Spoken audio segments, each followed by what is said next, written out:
Attenzione ragazzi, allora sta per partire la prima delle 2 manche.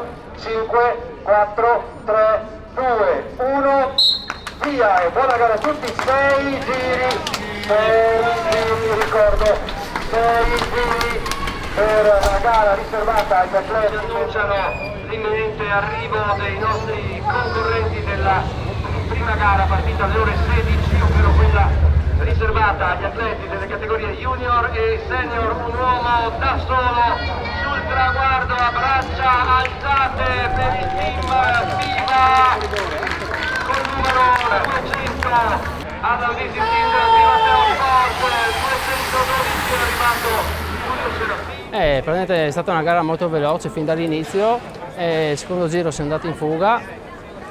E poi nel finale ci hanno ripresi e gli ultimi chilometri sono riuscito ad andare via e ho mantenuto il vantaggio e sono arrivato in solitaria. Il percorso è stato molto selettivo perché pianeggiante sì, però comunque lungo, 80 km, molto scorrevole, quindi velocità elevate.